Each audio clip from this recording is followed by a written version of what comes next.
Buenas, bienvenidos a la historia de las universidades, patrocinado por Universidad de La Salle. 60 años educando para pensar, decidir y servir. Hoy continuamos con nuestra serie de 3 capítulos sobre la historia de las universidades con motivo de los 60 años de la Universidad de La Salle, y este es nuestro último capítulo. Entonces íbamos nosotros en que el Instituto de La Salle había llegado a Colombia, y al llegar a Colombia se ve metida en todas las dinámicas que está metida la historia de Colombia.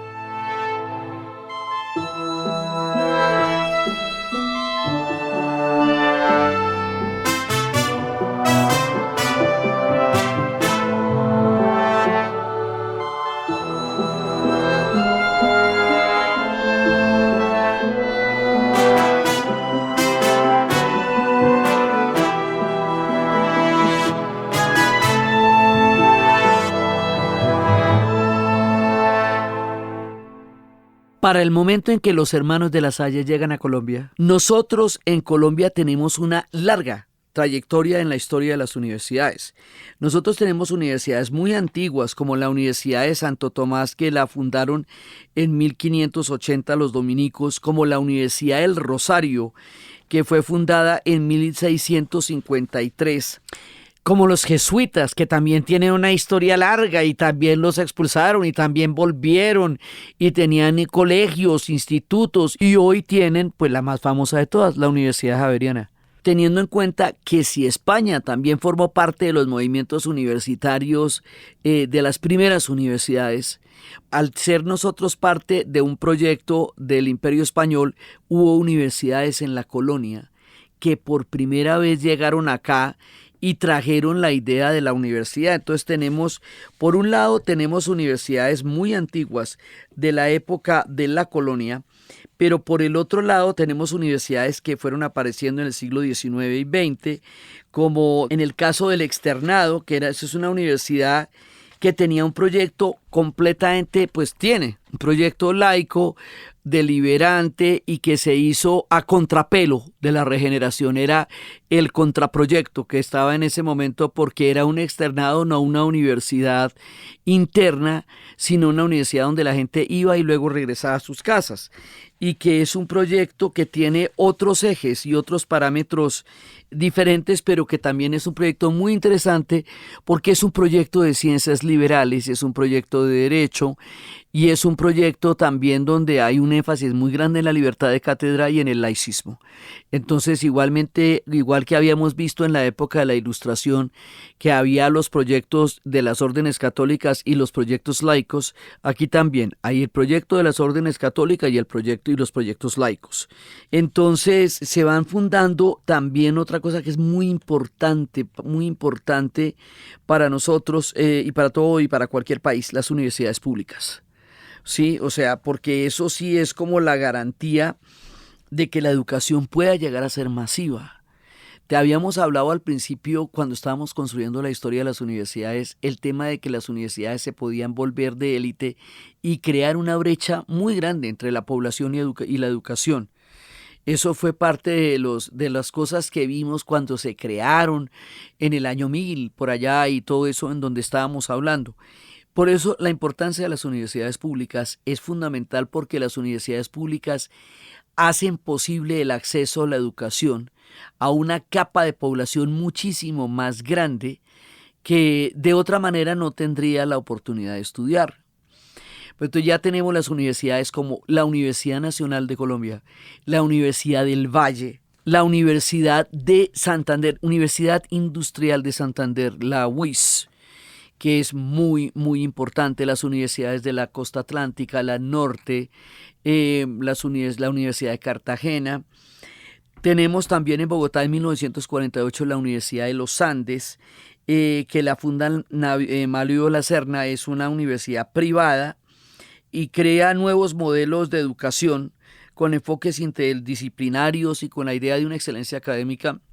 Entonces, hay un contexto, un universo, como se diría hoy día, un ecosistema universitario, cuando llega la Universidad de La Salle. Y ellos llegan con su historia de la pedagogía, pero la van a adaptar al contexto colombiano y esa interacción es muy interesante porque ellos le van a hablar a capas de la población y a partes de Colombia que ellos van a desarrollar de una manera increíble. Entonces, lo primero que ellos van a hacer es el Instituto Técnico Central, que lo van a fundar en 1905. Y ese instituto va a ser una de las primeras escuelas técnicas en Colombia, pero además es muy temprano y es una formación técnica y profesional de los jóvenes que también siempre ha sido una idea de ellos, es dar una excelencia en las formaciones que ellos dan. Entonces, pues habían construido este Museo de Historia Natural tan absolutamente valioso para la historia de Colombia, o sea, de la misma tradición de lo que fue el sabio José Celestino Mutis, Humboldt, de nuestros grandes botánicos, pues ellos también van a tener un enorme aporte cuando llegaron acá los hermanos Nicéforo María y Apolinar, y empiezan a crear ese recuento y esa clasificación de la diversidad en Colombia, tanto vegetal como animal, que como segundo país más biodiverso del planeta, pues ellos alucinaron al llegar acá y se metieron a clasificar y crear todo esto. Y como vimos, este trabajo tan absolutamente importante para Colombia y para la ciencia y para la humanidad, porque nuestra riqueza es muy grande, se quema el 9 de abril. Lo queman en lo que fue el 9 de abril, que fue casi toda la quema de Bogotá. Esto fue el estallido más grande que hemos tenido, digamos, a nivel urbano, que fue cuando mataron a Jorge Eliezer Gaitán. Y hubo una estampida enorme, sintiendo que no era posible un cambio histórico ni político en la dirigencia colombiana, y se metieron contra todo lo que identificaran como estancias gubernamentales, eclesiásticas también. Esto fue contra todo.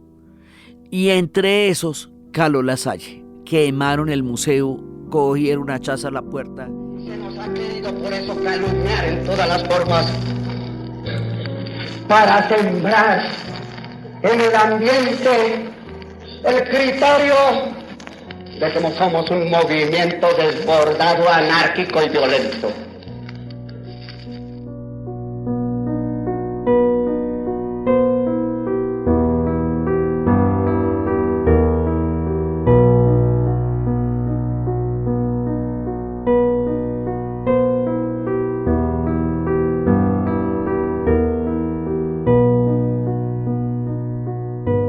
Entonces, con la resiliencia tan impresionante que tienen, con la idea de que los han echado y vuelto a reincorporar a los países, pues ellos saben reconstruirse, porque les ha tocado muchas veces.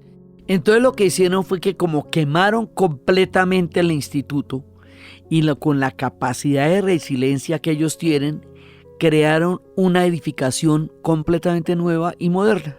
Los lineamientos arquitectónicos de la Candelaria, porque esto es la sede Candelaria. Entonces, bueno, ellos van a hacer todo eso para poder continuar. Y la manera como ellos se van a convertir en un centro universitario, después de haber sido museo, después de ser el Instituto Técnico Central, que va a ser tan importante en la formación de las escuelas técnicas del país y todo eso. Entonces, es que aquí pasa una cosa muy particular. Resulta que los egresados de los colegios de La Salle, que son un montón de colegios, sí, el Instituto Técnico Central va a ser uno de los más emblemáticos, pero va a haber muchísimos colegios. Los egresados se dieron cuenta que la línea pedagógica de los hermanos de La Salle pues era muy interesante para poderla continuar en un proyecto de educación superior. Digamos lo mismo que ellos se dieron cuenta en los Estados Unidos, que había que meterse en las universidades, que había que pasar de lo que era el colegio a las universidades, pues lo mismo va a suceder en Colombia, pero lo interesante es que son los egresados los que dicen: vamos a continuar este proyecto y vamos a convertirlo en un proyecto de educación superior. Y eso es lo que van a hacer. Entonces, para el momento en que ellos lo hacen, es muy bonito porque al hacerlo los egresados es el resultado del espíritu compartido, lo que va a producir la continuidad del proyecto ya a un nivel de educación superior. Y eso va a ser chévere. Entonces, ellos lo van a fundar en 1964 en Colombia, y en 1964 estaban pasando muchísimas cosas. Estaba creándose lo que en el espacio de 3 años sería un movimiento universitario del planeta entero. En Estados Unidos estaban empezando las movilizaciones para el movimiento para parar la guerra del Vietnam. Al principio se estaba haciendo el derecho al discurso libre de la rebelión de Mario Savio en la Universidad de Berkeley. Y esto después se llegaría a todas las universidades, llegaría a Columbia, llegaría a Kent State University, llegaría a todas partes en los Estados Unidos.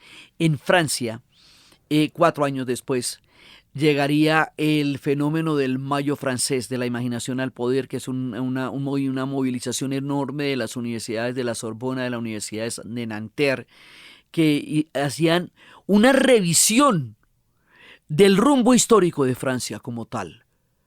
Eso fue el Mayo francés, una gran reflexión del espíritu de las universidades como centros de pensamiento que son capaces de pensar y analizar una sociedad, que había venido desde la época de la independencia de Argelia, donde las universidades se dijeron no podemos ir a una guerra que ya está perdida.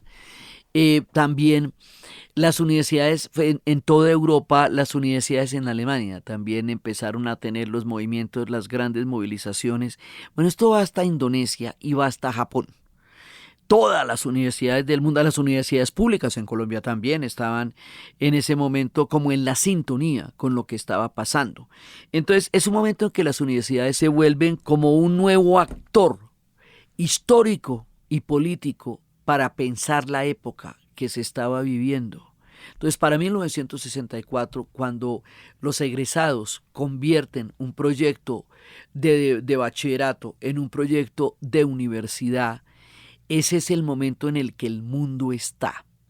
Sí, y entonces, pero en Colombia, están pasando muchas cosas, porque también es la época de la Guerra Fría. Y la Guerra Fría genera unos contextos sumamente, sumamente polarizantes. Porque es lo de la polarización, no es una cosa nueva, no es que uno diga, ay no, las redes se inventaron la polarización. No, déjame decirte lo que era la Guerra Fría. Óyeme, cuando el mundo estaba dividido en dos. Como hayamos visto, pues la Guerra Fría, lo hemos visto muchas veces, empezó en Europa por la construcción del muro de Berlín, y la división de Alemania va a llegar al Asia por la Revolución China y a América Latina por la Revolución Cubana. Esto va a generar una gran cantidad de enfoques universitarios, diferentes lineamientos según lo que está pasando en ese momento en América Latina. En América Latina las universidades también tienen una importancia muy grande porque el cordobazo, la gran movilización de la Universidad de Córdoba en 1918, que sentó las bases para las universidades en América Latina.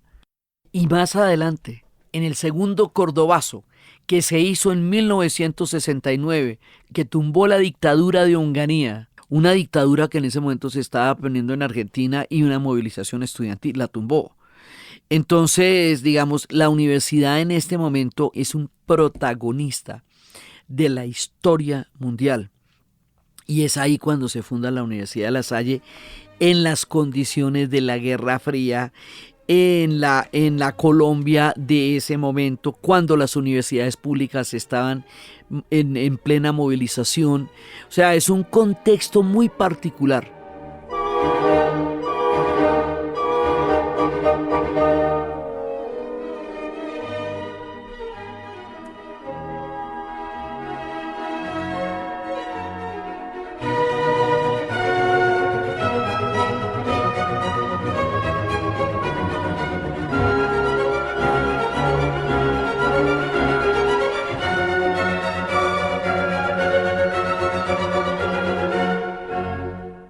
Lo que era un proyecto de asociación de estudiantes egresados se va a convertir en una universidad y son ellos los que lo van a hacer y van a crear la Corporación Científica y Cultural de La Salle. Entonces ahí pasamos ya al proyecto de la universidad.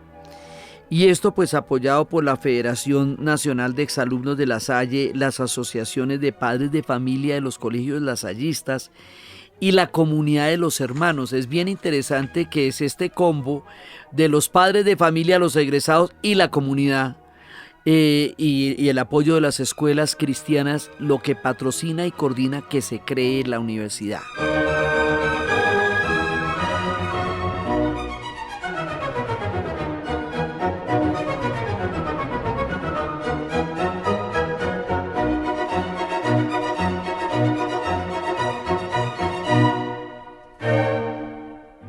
Entonces, la Universidad de La Salle trae, pues lo de siempre, su idea de la pedagogía, empiezan a crear también, tienen los valores católicos porque son católicos, pero con un enfoque social muy importante.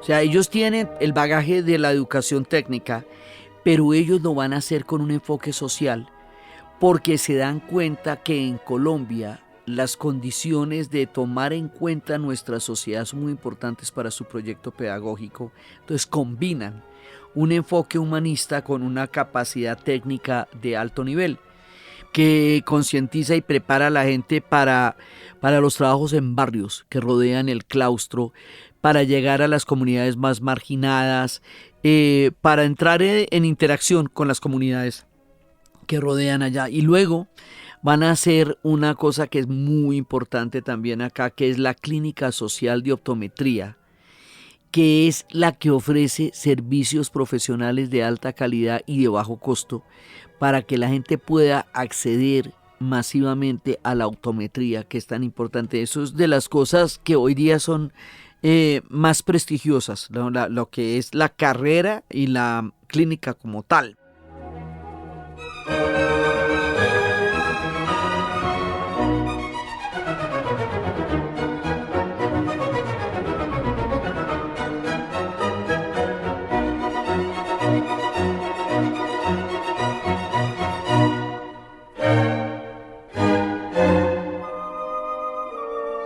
También tienen otra cosa que es bien importante, ¿no? Ellos no son los únicos, también lo va a tener el externado, la tienen otras, pero es bien importante, las jornadas nocturnas. El instituto nocturno abre las puertas, porque ellos se llaman instituto como tal, abren las puertas a los trabajadores para que la gente pueda estudiar de noche y trabajar de día. Esto hace una diferencia muy grande en el concepto de universidad, porque otras universidades tienen la idea de que los estudiantes solamente pueden estudiar y están organizadas de manera tal que los estudiantes solamente pueden ocuparse de la academia durante esos años de su vida. Y eso está muy bien, pero ¿qué pasa con la gente que necesita trabajar para sostenerse? Entonces, el enfoque social hace que ellos creen un instituto nocturno y que en este momento hace que 12 carreras están funcionando a nivel nocturno en la actualidad en la Universidad de La Salle. Más adelante, ellos van a crear las carreras de veterinaria y zootecnia, que antes era otro modelo que estaban ofreciendo las universidades públicas y ellos entran con las carreras de zootecnia. Y luego la maestría en docencia, que es pues digamos casi que el objeto mismo de la universidad porque esto es un proyecto pedagógico. Entonces la docencia de La Salle es la más antigua, la docencia de la Universidad de La Salle es la más antigua del país porque no es que esto es un proyecto pedagógico desde el principio. Entonces pues tiene que tener una carrera de docencia como tal y que corresponde pues a la misión social y educativa de los hermanos de las escuelas cristianas. Entre los 70s y los 80s, los programas académicos se van adaptando a todo el cambio de los tiempos, ¿sí? Y entonces llegan las ingenierías, y llegan las ingenierías adaptadas al contexto colombiano, entonces llegan los programas de ingeniería sanitaria y actualmente de ingeniería sanitaria y ambiental por los desafíos del cambio climático. Y también empiezan a desarrollarse programas de vanguardia en los que ellos van a tener un gran impacto, que son los programas de diseño, de automatización electrónica, de mecatrónica, de ingeniería electrónica, de laboratorios creados para colaborar con la industria, como estábamos viendo que son las universidades en Estados Unidos, que son centros de investigación y son centros de colaboración por el proyecto industrial de lo que fue la industrialización en los Estados Unidos. Entonces, la idea de vincular la investigación universitaria con las necesidades de desarrollo y de industria también la tienen acá, y eso es lo que hacen a través de esta colaboración y de los laboratorios para colaborar con la industria. Ay, qué bonito y rico es evocar aquel ayer de ensoñación, donde la vida es un juzgo jovial. En Bogotá, tan señorial, soy un cachaco regio encantador. A la que tal, chata genial, si usted que está, qué distinción es contigo bailar. Ay, qué bonito y rico es evocar aquel ayer con emoción, donde la vida es un juzgo jovial. En Bogotá, tan señorial, soy un cachaco regio encantador. A la que tal, chata genial, si usted que está, qué distinción es contigo bailar. El interior del Palacio de Justicia quedó completamente destruido. 2 tanques del ejército están en el patio interior del edificio. Todo esto se va haciendo y bueno, lo más de bonito y chévere, íbamos creando carreras y la nocturna, y se nos atraviesa el país, otra vez se nos atraviesa el país, porque es que la historia de las universidades en Colombia es muy brava. Sí, nosotros tenemos capítulos absolutamente aterradores, como la toma del Palacio de Justicia que llevó a la muerte de los magistrados que eran los profesores de Derecho de la Universidad Externado de Colombia, como la cantidad de cosas que han pasado en la Nacional o en la Universidad de Antioquia durante las épocas más duras de la guerra en Medellín. Pues la Universidad de La Salle tampoco quedó fuera de estos contextos tan duros durante épocas en que el conflicto se hizo muy grave y se hizo muy grave en las ciudades. Llegamos al momento del narcotráfico y resulta que el narcotráfico va a amenazar a la sociedad entera. Al momento que le va a declarar la guerra a toda la sociedad y digamos es una guerra contra todo el mundo, es el momento de las bombas, es una guerra contra el Estado, es una guerra contra la sociedad, es una guerra contra los magistrados, es una guerra contra todo el mundo, y en ese contexto tan supremamente peligroso había un jurista, un personaje de una belleza, de una sencillez, de una erudición, un personaje muy querido, hombre, Enrique Lobo Murtra. Enrique Lobo Murtra era un jurista de gran calado, pero también era un humanista, era un tipo cultísimo, era un tipo de unas características humanas muy especiales. Y él se metió de frente contra el narcotráfico.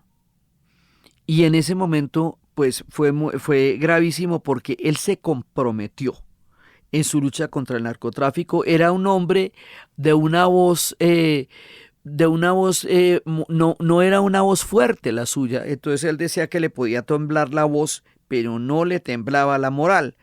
Entonces él tenía muy claro cómo era la lucha contra el narcotráfico en ese momento, y ni más ni menos que él es el que va a firmar las órdenes de extradición de Pablo Escobar, Gonzalo Rodríguez Gacha, los hermanos Ochoa, o sea, de la eje del poder del cartel de Medellín.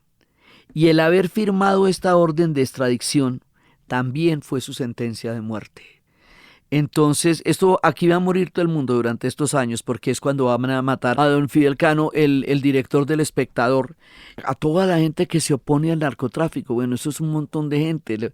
Lara Bonilla, magistrados, profesores universitarios, de los juristas más importantes de este país, de las intelectualidades más importantes de este país, van a ser asesinados por oponerse al narcotráfico en ese momento tan terrible de la historia. Y pues la Universidad de La Salle también va a poner su cuota de martirio en esa guerra terrible. Y resulta que nosotros estábamos en uno de los momentos más interesantes que hemos tenido en la historia reciente de Colombia, que es la Constitución de 1991, la Constitución que nos va a declarar pluriétnicos, multicultural, la Constitución que cambia la creada en 1886, que ya tenía 100 años, y el otro país, otro siglo, otro mundo, otra era, otro cosa muy diferente. Entonces la Constitución de 1991, que viene de un movimiento estudiantil, viene de la séptima papeleta, que fue una iniciativa de los estudiantes de varias universidades, propusieran una papeleta más. En esa época las votaciones se daban a través de papeletas. No existían las votaciones electrónicas ni nada de eso. Y esas papeletas estaban encaminadas por cada una de las instancias por las cuales se iba a votar. Entonces eran 6 instancias, entonces proponían una papeleta más para cambiar la Constitución. Eso que al principio fue una iniciativa, después se volvió un gran movimiento, las papeletas salieron en los periódicos, la gente las recortaba y íbamos a votar por un cambio de Constitución. Y se va a hacer, efectivamente, se va a crear una Asamblea Nacional Constituyente. La Asamblea Nacional Constituyente va a terminar creando la Constitución de 1991. Y esa Constitución es impresionantemente buena porque nos construye como país nuevo y diferente y que es capaz de aceptar su diversidad y su multiculturalidad. Es una Constitución que nos pone en la época, en el tiempo y en la historia en que se hizo. Cuando estábamos en ese momento tan interesante, el 30 de abril de 1991, estábamos en las sesiones de la Asamblea Nacional Constituyente que habría de llevar a la Constitución del 91. Ese día fue asesinado Enrique Lobo Murtra a la salida de la Universidad de La Salle, donde él era decano y docente desde hacía mucho tiempo. Y su muerte es uno del enorme sacrificio y del martirio tan terrible que hemos puesto los colombianos en la lucha contra el narcotráfico. Eso es importante aclararlo, porque como eso generó un estigma para nosotros durante tanto tiempo, en los noticieros y en todas partes, nosotros hemos sido víctimas de eso. Y la cuota que hemos puesto es enorme. Uno de los personajes más entrañables y queridos, junto con toda la cantidad de gente que murió en esa época, que como les digo era pues desde Lara Bonilla, desde el mismo Galán también murió por eso. Mucha gente de nuestros grandes van a morir por oponerse al control del narcotráfico sobre las instituciones y el gobierno de Colombia en los años 80 y 90. Entonces, esto fue una guerra en toda Colombia, particularmente dura en Medellín, pero no menos brava en Bogotá. Y más adelante llevaría a Cali, y en Cali también sería una cosa muy fuerte. Entonces, bueno, todo eso va pasando cuando una universidad se mete a seguir la historia de su pedagogía en un país donde atravesamos tantas cosas como las que hemos vivido nosotros. Es que hemos vivido muchas cosas muy bravas y esa fue una de las épocas más duras de las historias universitarias. De las épocas más duras fueron los años 80 y los años 90. La Universidad de Antioquia tuvo una gran cantidad de profesores asesinados y estudiantes. O sea, todo el mundo puso una cuota muy grande por esa época de confrontación y de ataque contra el Estado y contra la sociedad. Y La Salle también lo tuvo. Entonces resulta que, bueno, vamos siguiendo todos adelante porque nos tocó, ¿no? Y lo único que nos aliviaba era la época del rock en español, y eso fue una cosa muy importante porque era lo que nos salvaba, ¿no? Era el rock, y era la rumba, y era tratar de apegarnos a la vida porque la cosa estaba muy difícil en ese momento, y las universidades seguían funcionando todas a grandes riesgos, todas, porque todo el mundo estaba en ese momento en una situación de peligro, y La Salle también. Entonces, más adelante salimos de esa época, ¿sí? Y continuamos, y las universidades todas continuaron, todas las que les cuento, después de los años más duros, cuando se aproximaba el año 2000 y el cambio de siglo. Entonces, con el cambio de siglo, pues la Universidad de La Salle sigue creciendo, y después va a tener una cosa que es tan absolutamente maravillosa, y es que en el año 2008, cuando el conflicto armado en Colombia estaba en otro de sus picos, porque nosotros tenemos momentos de grandes picos. Entonces uno fue en los 90 y otro hacia la primera década del año 2000, en el 2008, el conflicto estaba grande y además porque la Universidad de La Salle se va a fundar en la misma época en que surgen las FARC y el ELN. Y se funda con la idea de que tiene que haber una alternativa pedagógica en los campos colombianos, o si no, la única alternativa es la guerra. Esa fue una ambición que ellos tuvieron desde la fundación, pero esto se va a concretar en un proyecto de unas proporciones que es una verdadera maravilla y que realmente hace honor a su nombre. Se llama el Proyecto Utopía. En el Casanare, en el 2008, en el departamento del Casanare, en los llanos de Casanare, nosotros tenemos una enorme llanura que nos une con Venezuela y que nos hermana porque es una misma llanura y que va desde el piedemonte de la cordillera de los Andes hasta la Guayana. Sí, esos son los llanos. Y en los llanos hay los llanos de San Martín y los llanos de Casanare. En los llanos de Casanare hay una capital que es Yopal. Y al lado, a unos 15 kilómetros de esa capital, se va a crear un campus gigantesco, muy grande, y ahí va a pasar una cosa que es absolutamente maravillosa. Resulta que utopía significa no lugar. No lugar en un sentido, la utopía es un lugar donde los sueños sean posibles. Y eso, digamos, desde la época de Tomás Moro y siempre se ha hablado de la utopía como una aspiración a poder encontrar mejores lugares y mejores opciones frente al mundo donde uno vive. Entonces, este proyecto tiene una condición que es muy importante y es que en lugar de hacer que los jóvenes se adapten a la universidad en un contexto como la ruralidad colombiana, lo que hace es que la universidad se adapta a la ruralidad colombiana.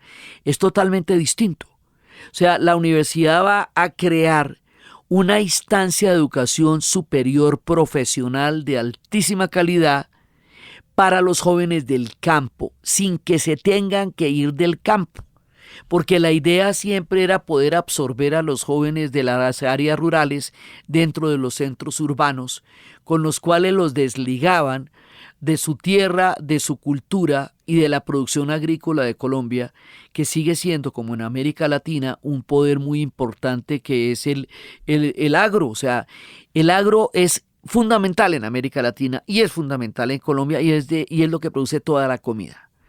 Entonces, la integración del mundo rural con el mundo urbano es parte de las muchas cosas que estamos resolviendo y viviendo en América Latina. La creación de Utopía tiene la idea de que los jóvenes no tengan que venirse de sus territorios, de sus veredas, de sus culturas, sino ser formados con una excelencia académica de 4 años de universidad para que vayan y retornen a sus territorios y en sus territorios hagan emprendimientos, liderazgos, generen una revitalización de las comunidades de donde vienen. Entonces es una cosa completamente nueva y la verdad debería extenderse de muchísimas más maneras y a muchísimos más territorios porque es una solución histórica para un tema fundamental que es la ruralidad en Colombia. Entonces lo que ellos van a hacer es crear una ingeniería agrónoma y una ingeniería agropecuaria.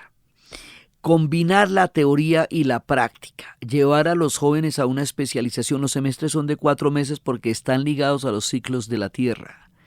Esto es un territorio inmenso, allá en los llanos, donde hay gabanes, donde hay corocoras, donde hay una increíble diversidad de aves. O sea, el lugar es perfectamente bello porque pues los llanos son una de las regiones más hermosas de este país.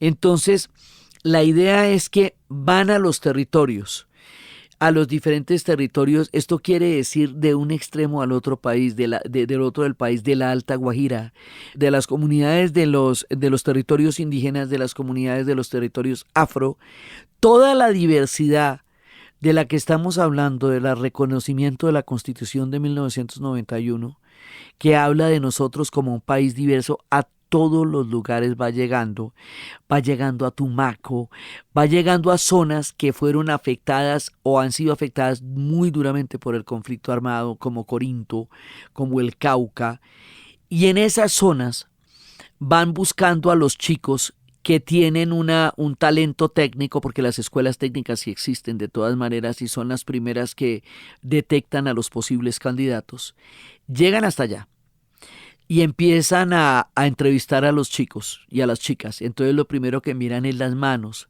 que sean campesinos, que quieran quedarse en el campo, que tengan un fuerte lazo con su región, que puedan vivir comunitariamente, que tengan un proyecto de regreso, que tengan un proyecto de retorno, y también el nivel académico, pero muchas otras consideraciones son tenidas en cuenta antes.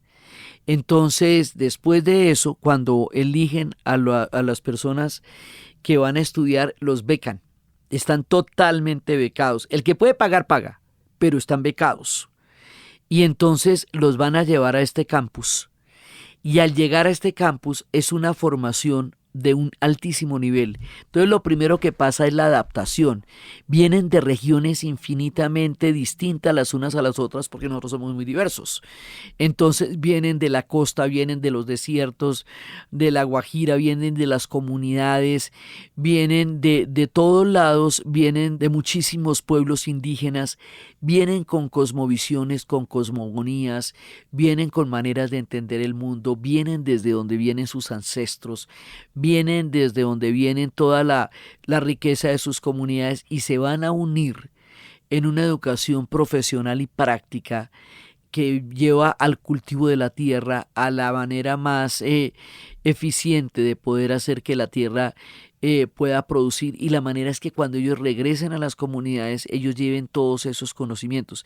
Esto es un experimento social enorme, porque resulta que estos pelados cuando llegan van a llegar con un conocimiento completamente nuevo y van a entrar en interacción con sus padres y sus abuelos y van a combinar el conocimiento ancestral que tienen sus comunidades con el conocimiento técnico que llevan y van a crear una interacción de modernidad, de asistencia técnica y de encuentro con su cultura. Entonces la idea no es el desarraigo, sino todo lo contrario, es llevarlos a un punto en el que estén completamente capacitados para volver a sus comunidades a ser factores de desarrollo y de crecimiento para la comunidad. El nivel de entusiasmo que esto genera es verdaderamente conmovedor, porque este proyecto lo cuentan ellos. Nosotros nos fuimos para Utopía, contamos, escuchamos sus historias y escuchamos las historias de todas las diferentes actividades que tienen, entre los cuales está un laboratorio de paz, porque finalmente esto es un proyecto de paz.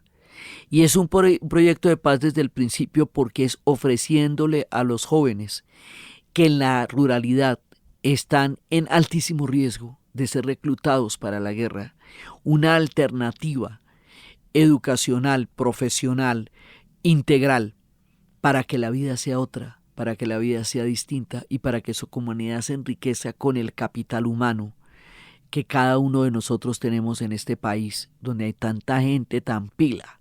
Entonces, es utópico en todo sentido, porque también es una manera de llevar la paz a través de la educación. Entonces estos pelados llegan a Utopía y allá van a estar 4 años clavadísimos, porque el nivel académico de esto es absolutamente enorme, y van compartiendo sus culturas. Nosotros tuvimos la maravillosa experiencia de que ellos nos contaran qué estaban haciendo el día que les llegó la noticia de que los becaron. Entonces que el uno estaba en una canoa, en la mitad de la canoa comerciando con la sandía y el pescado, y de pronto dice que miró el WhatsApp y que lo aceptaron. Y yo ¿qué voy a hacer con esto? O sea, ¿cómo entiendo esto, no? Hay gente, digamos, una mujer que vimos de Providencia. En San Andrés, en la isla de San Andrés, hay una maestría universitaria para la gente que hizo universidad en el continente, pero no hay una universidad en la isla de San Andrés y Providencia, lo cual hace una falta muy grande porque hace que todos los muchachos isleños se tengan que ir del archipiélago para poder acceder a una educación universitaria, en lugar de que haya una universidad para los muchachos y las chicas del archipiélago allá en las islas. Históricamente hablando, no entiendo yo por qué esto es así, pero es así. Entonces en este caso, pues una de las chicas de Providencia la conocimos allá y ella nos contaba la experiencia de cuando llega a Yopal. Como este país es tan diverso, la gente que viene de lugares diferentísimos. O sea, una cosa es el archipiélago de San Andrés, Providencia y Santa Catalina, otra cosa es el escenario de Tumaco en la costa pacífica, otra cosa es la Alta Guajira, y todo el mundo va a llegar allí, a Yopal, a Utopía, y se van a encontrar toda Colombia está allá. Entonces cada uno llega con su música, cada uno llega con su cultura, cada uno llega con sus costumbres. La adaptación es fuerte porque los cambios son muy grandes en la forma de vida y quedan en manos del proyecto durante 4 años allá metidos. Van cada año a sus casas, a veces no se puede, porque a veces vienen de territorios muy lejanos, pero van cada año a sus casas y hay un seguimiento de ellos. Después de que se gradúan, les dan 10 millones de pesos para hacer un emprendimiento en su comunidad de origen. Y hay un seguimiento de ese emprendimiento para saber cuál es el impacto del retorno de estos muchachos y de estas chicas a sus comunidades de origen. Y es ahí donde se da el verdadero fruto de todo este proyecto, y es cómo se va a dinamizar la comunidad a partir del retorno de estos jóvenes con una formación profesional absolutamente grande, de calidad y poderosa. Ellos explicando el proyecto, los cultivos, su relación con la tierra, la manera como ellos aprenden, los laboratorios de paz son laboratorios de convivencia. Y las mismas reglas desde la fundación misma de Los Salle siguen existiendo acá, es decir, no se toleran peleas ni agresiones. Eso inmediatamente los saca del programa, o sea, no puede haber, porque esto es un laboratorio de paz y porque eso es una línea pedagógica de los lasallistas desde el mero comienzo de los tiempos, cuando empezaron a crear los primeros colegios y más adelante las universidades. Entonces, esto se va a concretar en un proyecto de país que es tan esperanzador, porque ellos han estado allá en todas las situaciones.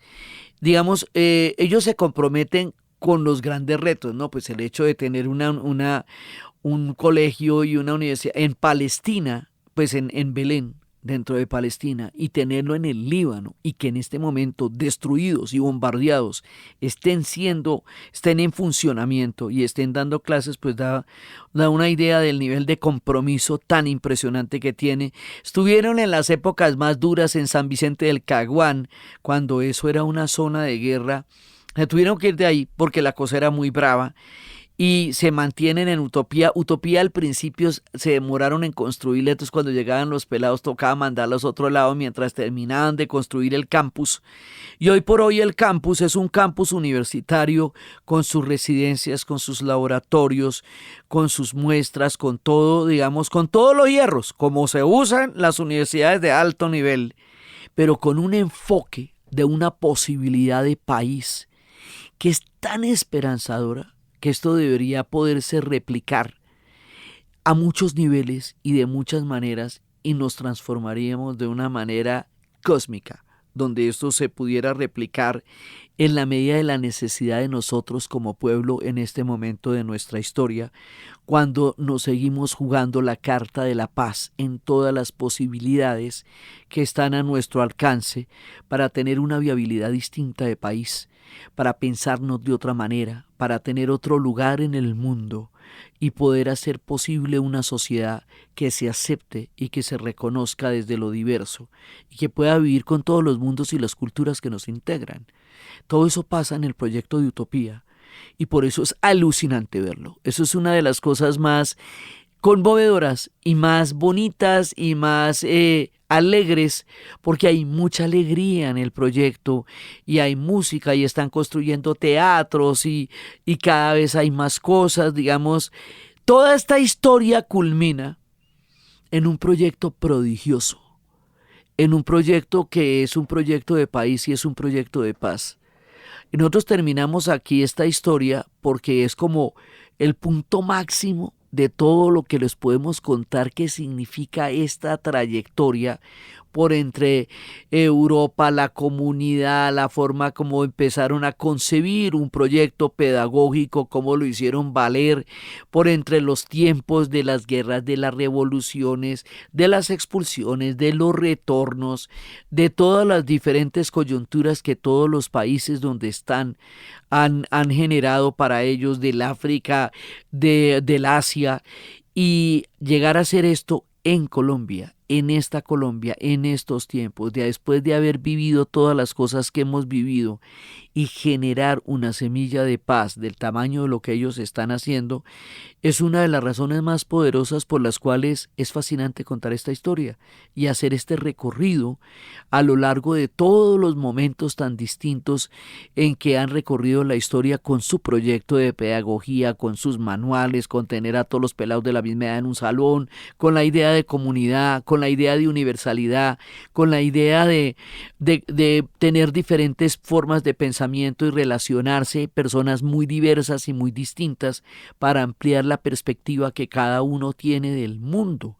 Entonces, las universidades en este momento necesitan adaptarse a los tiempos tan cambiantes en los que estamos.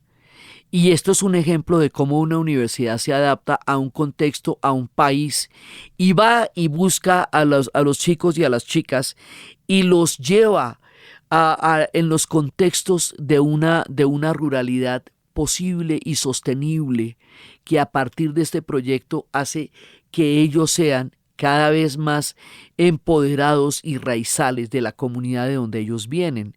Entonces, esto es un enfoque muy distinto, porque no los desarraiga, sino que los enraiza más en el lugar de donde vienen. Y es un ejemplo también de cómo las universidades en este momento necesitan unas transformaciones gigantescas, por lo que estábamos diciendo al comienzo, porque en este momento, cuando después de la pandemia hubo esta crisis de presencialidad y muchos quedaron en la virtualidad, lo que quita la posibilidad de la comunidad física de estarse relacionando con personas día a día que piensan distinto de ti y con las que te encuentras hombro a hombro, día a día, en diferentes clases y momentos, con la idea de que la universidad mantenga la posibilidad de la interdisciplinariedad, que tú puedas escuchar otros puntos de vista, porque cuando empezamos nuestro programa ya hemos hablado de cómo las redes generan formas de conocimiento que replican solamente lo que tú estás pensando. Entonces, eso se llama el algoritmo. El algoritmo hace que si tú buscas ciertas cosas, solo de esas cosas te hablen. Y si solamente te están hablando de esas cosas, entonces, ¿cómo sabes que hay otras? ¿Cómo sabes que hay otros puntos de vista distintos? Te quedas metido en un bucle, como en una cuevita, donde solo se habla aquello que tú piensas. Entonces, no tienes referentes para saber que el mundo piensa de distintas maneras, que hay muchas formas de entender un mismo problema, y eso es lo que significa la universidad. No solamente la comunidad, sino el universo, como una forma de poder entrar en contacto con muchas maneras distintas de pensamiento, para que haya discusiones y no polarizaciones, para que haya la reflexión. El mundo necesita ser pensado, necesita ser analizado, necesita ser necesitamos sentarnos a pensar con el pensamiento crítico que ellos introdujeron también en las universidades, con la posibilidad de experimentar y de investigar para encontrar salidas al calentamiento global, para podernos entender en una perspectiva que supere las polarizaciones y nos haga capaces de escuchar a los otros y de ser escuchados por personas que piensan distinto y tienen otros puntos de vista. O sea, en este momento, con este panorama tan incierto en el que estamos viviendo, las universidades son más importantes que nunca, porque son generadoras de pensamiento a nivel masivo de las nuevas generaciones que están llegando al planeta Tierra y van a pensarlo y a vivirlo. Es la gente que va a vivir el efecto invernadero cualquiera que sea, el calentamiento global como quiera que sea, lo tiene que vivir y lo tiene que solucionar y tiene que atravesarlo. Entonces necesita una teoría muy importante para poder enfrentar las épocas que vienen, las épocas de toda esta incertidumbre política. Estamos en unos retos muy grandes en esta tercera década del siglo XXI y las universidades son más importantes que nunca por la capacidad que tienen de generar reflexión crítica, encuentro, cultura, cine. Las universidades tienen cineclubes y entonces uno ve todo el nuevo cine, tienen clubes de lectura, tienen talleres de escritura, tienen una gran cantidad de cosas que hace que la gente desarrolle maneras de entender el universo. Por eso son universidades. Entonces, que se tiene que adaptar a un contexto totalmente incierto es verdad. Y tienen que tener transformaciones profundas y el proyecto de Utopía es un ejemplo histórico de adaptación a un tiempo, a un país, a un lugar, a una época y a un momento y a un gran laboratorio de paz. Y estos pelados y estas chicas son cada uno un testimonio absolutamente increíble. Yo les podría contar cada una de las personas que conocimos y cada una de las historias que nos contaron.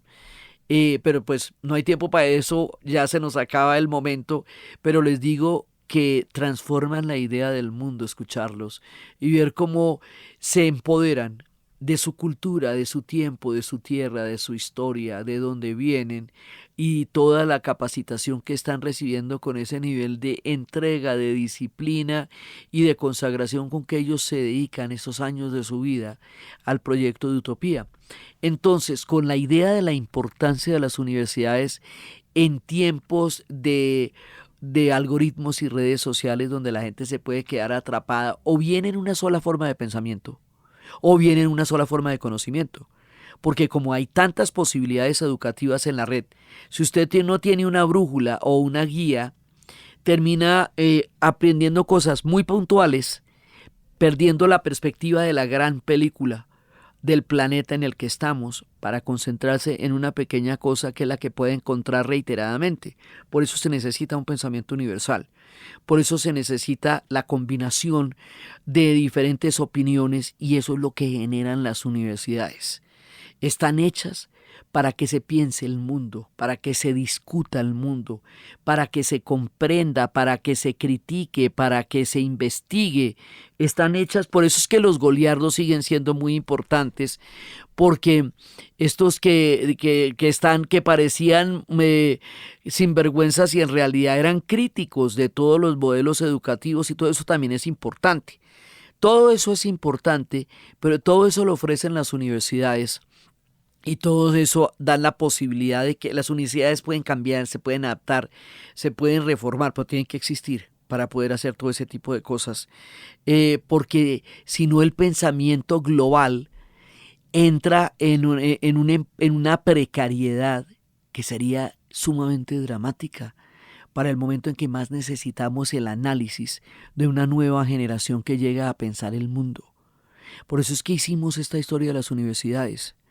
Porque necesitamos enfatizar la importancia de un pensamiento universal y pluralista y la importancia de que la gente se siente a conversar y a compartir conocimientos y puntos de vista. Y esta necesidad tan grande de la universidad en el siglo XXI la hemos caminado de la mano de la Universidad de La Salle, de sus comienzos, de sus historias, de sus resiliencias, de su capacidad para adaptarse y entender contextos y de los manuales pedagógicos que 1000 años después todavía se aplican en las aulas y que hicieron que un proyecto tan claro de pedagogía global siga siendo una directriz en las aulas universitarias y en las aulas escolares, y que se lo inventaron ellos, el manual de pedagogía de cómo se dictan las clases, que sigue siendo así. Entonces, estas historias tan variadas que atravesaron todos los contextos, los océanos, las historias, toda la diversidad biológica nuestra, el océano, la Revolución Francesa, la era napoleónica, las escuelas en los diferentes lugares del mundo, hasta llegar al proyecto Utopía, que es donde se concreta esta historia en nuestro tiempo, en nuestro país y en nuestra tierra. A los 60 años de que unos egresados se les ocurrió que era tan buena la idea de los colegios, que había que hacer una universidad para que se pudiera continuar este tipo de pedagogía, y hubo todo un apoyo y un acuerdo para hacerlo, y de eso ocurrió hace 60 años, y han sido quienes han dado claramente proyectos alternativos a los momentos más duros del conflicto armado, como formas distintas de entender el mundo desde la paz y desde la convivencia y desde un enfoque social. Por eso nos metimos en estos 3 capítulos.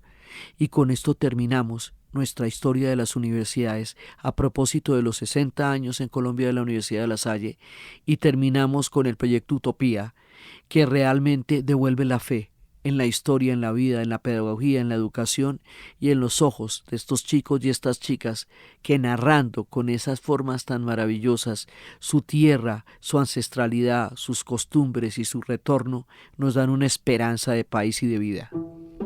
Entonces, desde los espacios de las universidades, de las comunidades, del pensamiento, de las discusiones, de la pluralidad, de las historias de los hermanos de La Salle recorriendo el mundo con la resiliencia de quien se adapta a los tiempos de la historia, y desde la magnífica experiencia de vivir y conocer el proyecto de Utopía y los 60 años de la Universidad de La Salle, que cuentan toda una historia de país y de tiempo y de educación y de pedagogía, en la narración Diana Uribe. Y para ustedes, feliz día, cualquier día que se sea.